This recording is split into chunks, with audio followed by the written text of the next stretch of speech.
Hello, what's up sa inyo? In this tutorial, ituturo ko sa inyo kung paano gamitin ang Fetch API sa JavaScript. So dito makikita nyo kung paano natin gagamitin yung network requests and then paano tayo makakaget, makakapost ng resource sa ating server. So kung gusto nyo matutunan yan in Tagalog at simple way, let's get started.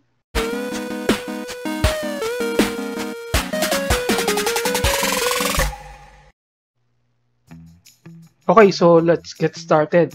So ang Fetch API, ginagamit to kapag kailangan natin ng network request. And then, kung gagamit tayo ng fetching resources to the server. So, ganito lang naman yung Fetch API. Isa siyang method na nag-accept ng URL. So, mandatory to. So, for the URL or API na gagamitin natin, gagamit na lang tayo ng JSON placeholder ppcode.com, and then gagamitin natin to sa baba ng page na to. Makikita nyo yung ganito. Ito yung mga API na ginagamit ng JSON placeholder. So ito, gagamitin ko to.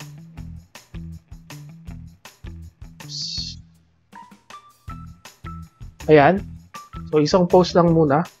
And then, ang Fetch API is based on, nagre-return to na promise. So, ang next dito is yung then para makita natin yung response na galing sa server or API. So, ngayon,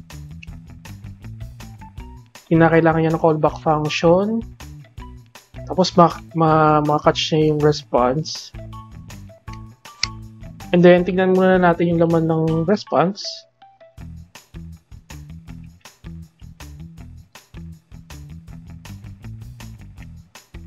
Okay. So, after nyan, tignan natin sa console lang.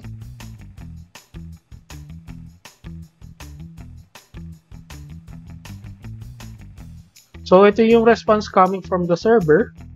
At hindi ito naglalaman yung data ng galing dito. As you can see, dapat ganito yung data na lalabas. Pero, yung response galing ng server na hindi talaga ganun yung value niya, no?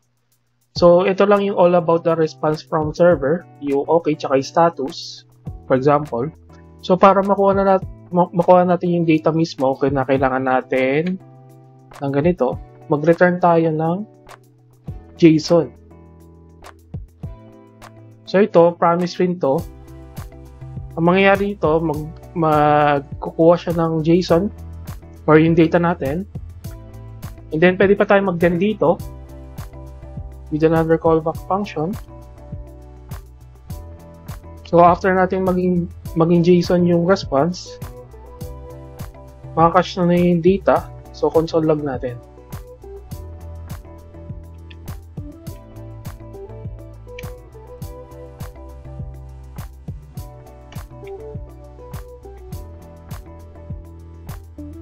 So, comment out. Iyan. So, nireturn niya yung mismo, yung data. So, yung JSON, data format na coming from the server. So, tama naman yung expected na data na nakuha natin. So, yung data na to, pwede nyo na itong gamitin sa front-end ninyo. And then, if ever na may error dito coming from the server, pwede natin gamitin yung catch. So dito, ganun din siya, parang yung sa previous tutorial ko about sa promise. So tingnan nyo na lang yung mga previous tutorial ko dyan. And then, yun, magre-return siya ng error. Then pwede nyo na rin gamitin yung error na yun or certain routine na gusto nyo kapag na-catch up natin yung error. Okay? So, ito yung basic ng fetch, no? Meron siyang URL. And then, ginaget niya yung response from the server. And then, after natin makuha yung response, gagawin natin yung JSON. Or if ever may error tayo, pwede natin i-catch yun using this catch. So, yung fetch, by default, gumagamit siya ng HTTP GET method. So, para naman sa post, kinakailangan ng fetch nito ng second argument para i-indicate natin na gagamit tayo ng post method. So, gamitin natin yan. And then, ang gamit ng post is hindi ganito. Based sa documentation. So, ganyan lang. And then, after nyan, maglalagay tayo ng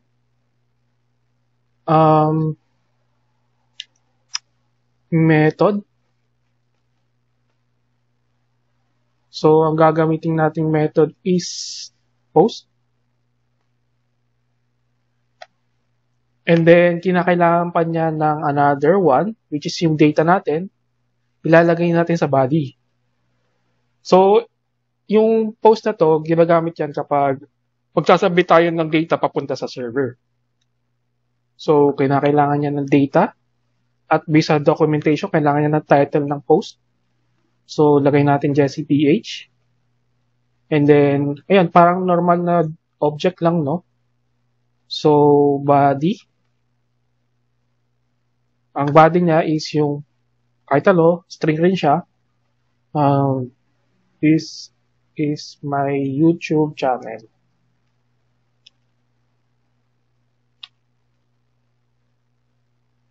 Like and subscribe. And then another one, based sa documentation, is yung user ID. So, lagay na lang natin 1. Since, for example lang naman to. Yun. Tapos, try natin. So, nag-return siya ng ID na 101, which is yung ID ng post. Ang kaso lang, may something na wrong dito sa fetch natin. Mali yung pagkakasetup. Kinakailangan natin na ipasa yung mismong JSON. Which is, hindi naman yan JSON. Hindi siya naka-JSON. So, what we need to do is to use the JSON that stringify. So, ang ginagawa nito is i-convert yung object into JSON. So, by the way, yung JSON na to, baka ituro ko to on the coming tutorials ko, next tutorials ko. And then, yan. And then, another one pa pala. After natin gawing JSON yan, yung headers. Nag-work siya, pero hindi siya completely tapos. So, object rin to. At dapat, magpapasa tayo ng content type na application/JSON. So, charset UTF-8. So, save natin yan. As you can see, no? Nireturn niya yung mismong pinasa natin, which is, sinasabi lang nito is successful yung ating post request to the server. So, yun lang sa post request. And then, para ayusin natin tong lahat na to, pwede natin itong gawing arrow function. Since isang argument lang, isa lang yung ginagawa niya, which is to return the JSON. So, yung arrow function, tinuro ko rin yan. So, tingnan nyo na lang sa aking previous tutorials. So, pwede siyang ganito. At ito rin.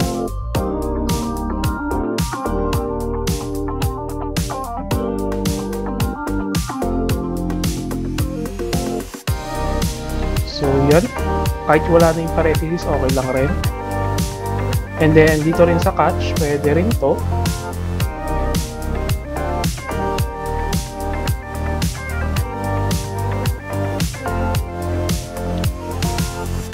So, yun. So, same behavior pa rin.